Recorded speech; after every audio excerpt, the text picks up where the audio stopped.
आज हम लोग क्लास 8 हिस्ट्री सब्जेक्ट का सेकंड चैप्टर का लॉन्ग क्वेश्चन आंसर देखते हैं। ठीक है, तो देखेंगे फर्रुखसियर के फरमान का क्या महत्व था। फर्रुखसियर मुगल सम्राट था, उसने कुछ फरमान जारी किया था, तो उसके अनुसार देखते हैं क्या महत्व है उसका। 1717 ईस्वी में मुगल सम्राट फर्रुखसियर ने फरमान जारी किया, जिसके अनुसार ईस्ट इंडिया कंपनी, अंग्रेजों की जो व्यापारिक कंपनी थी ईस्ट इंडिया कंपनी, अर्थात अंग्रेजी व्यापारिक कंपनी बिना टैक्स दिए बंगाल पर से व्यापार कर सकेंगे। ठीक है ना।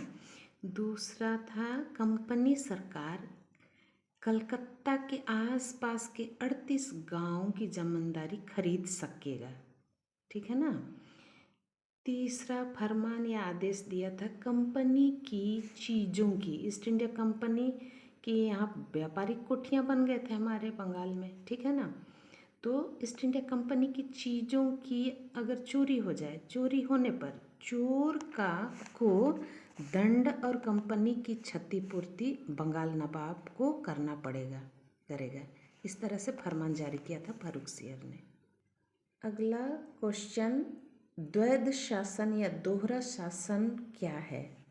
तो बंगाल में दोहरा शासन लागू किया गया था लॉर्ड क्लाइव के द्वारा 1765 ईस्वी में। तो देखते हैं, टैक्स वसूलने का जो दीवानी मिलने के बाद बंगाल में दो शासक बन गए थे। दीवानी में टैक्स वसूलने वाला एक नियम था, उसको उस ज़माने में दीवानी बोला जाता था। ठीक है ना। तो दीवानी नामक टैक्स वसूलने के दो शासक बन गए थे बंगाल में। ठीक है।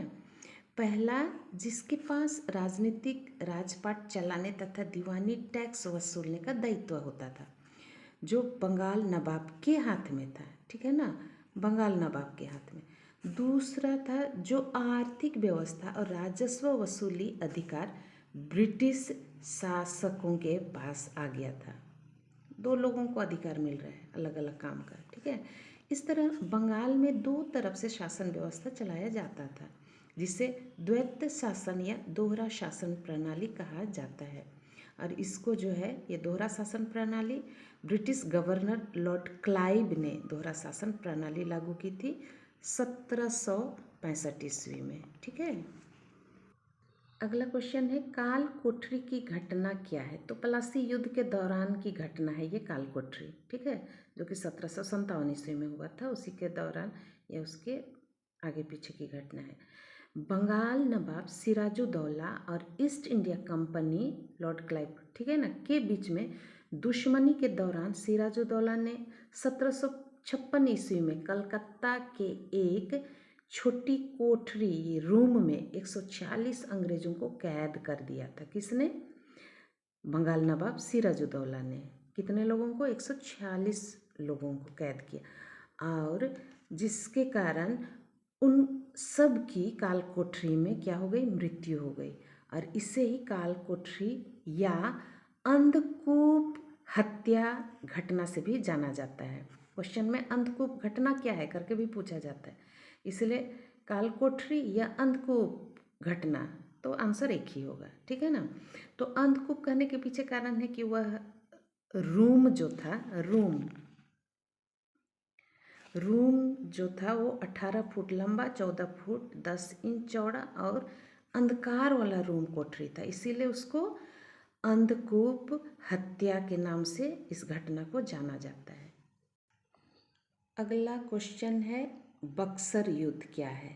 ठीक है, तो प्लासी युद्ध के बाद में बक्सर युद्ध होता है बंगाल में ईस्ट इंडिया कंपनी के बीच में। तो देखते हैं, बंगाल नवाब मीर कासिम, फिर अवध नवाब सिराजुद्दौला, मुगल शासक शाह आलम द्वितीय एक तरफ थे। ठीक है, और दूसरे तरफ अंग्रेज सेनानायक हेक्टर मुनरो के बीच 22 अक्टूबर 1764 में बक्सर नामक जगह में बक्सर का युद्ध हुआ था।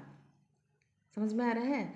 बंगाल नवाब मीर कासिम, अवध नवाब सिराजुद्दौला, मुगल शासक शाह आलम, ये लोग एक साइड में थे और दूसरे साइड में थे अंग्रेज लोग। ठीक है ना, सेनानायक हेक्टर मुनरो की अगुवाई में अंग्रेज लोग लड़ रहे थे।